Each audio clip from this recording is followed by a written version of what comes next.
Hi Ma, I'm welcome to your ArchDaily interview. So to begin with, can you briefly walk us through the Chinese Pavilion this year? What is it about and what is the main question of the pavilion? The theme of China Pavilion is coexist, and we collect 10 projects from 10 teams, and with architects, with the students, scholars, scientists, different professions, and we even include one social media platform to allow everyone in their cities to propose some video and talking about what's their ideal space in their cities.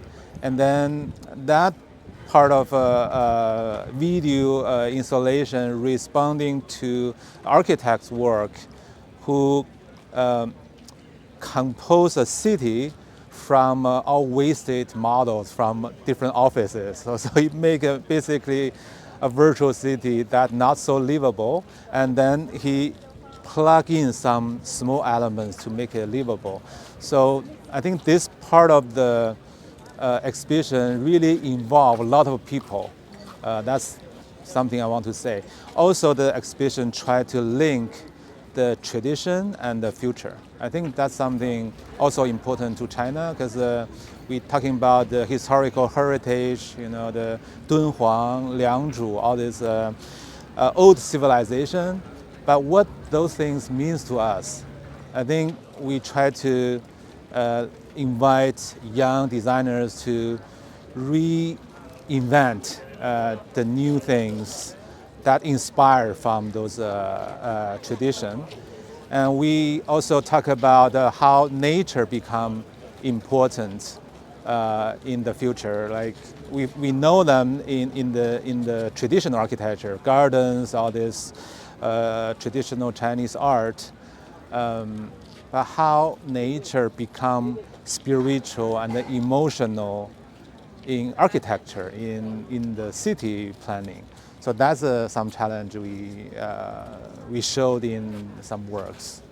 So building on that, what would you consider, what is the main question of the pavilion? How the nature can coexist in architecture in the future, because the coexist means different values, different concept, past and the future, nature, artificial, all this combined. So sometimes we talk about intelligence, we think about technology. I think that's probably not enough.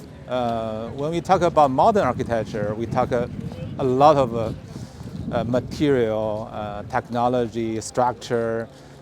Those become revolutionary for modern architecture. But at the same time, we lose ability to build up this emotional connection to nature. I think talking about the future intelligence world, it's all about human nature and emotion. So we want to discuss around this topic. What do you hope visitors to the Chinese Pavilion, what do you hope they take away from this experience? I think first, the reason we invite all these 10 young teams, because I want to, it's very hard to use one word to collect all the different concepts. You find that China is so diverse and they really have a totally different interest. But they all true challenges and true issues in China. So I think through their work, you can understand the Chinese urban challenge and architecture, and you have a visual of the true China. And then you will find the solutions, right? Their response, and some of them really ideal and theoretical, and sometimes really bold. So I think that's also something that I find probably other places can find useful and meaningful. Because China has so many challenges. It's very big as a country. That's because China was already very diverse. When you talk about north-south, different location, different cultural climate, city, countryside, and also we experienced in last 3-4 decades, like a really fast development. And now we're thinking about how the future city could link to the tradition, to the nature that, so we experience a lot. And then through the exhibition, you can find people, their observation about this phenomena. How would you describe the curatorial process? Like, how did you choose these specific practices, and why did you work with them? We almost had an open call because we knew we want to show more young voice, and we wanted those voices to be very diverse. So we did. We announced our theme, and we find a lot of.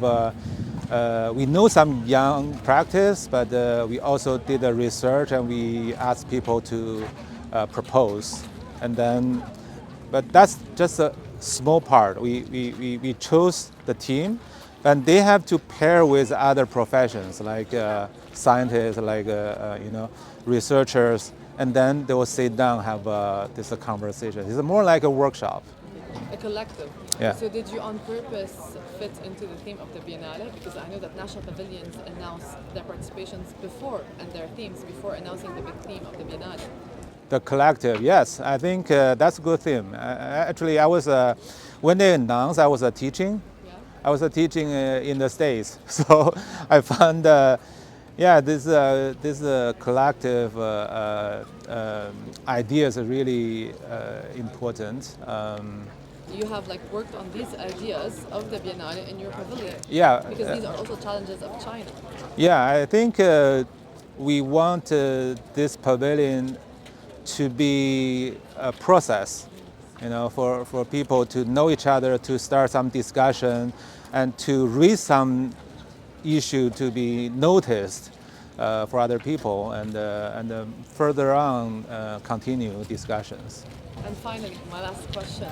In your opinion, what role should biennales like the Venice Biennale play in shaping the architectural discourse?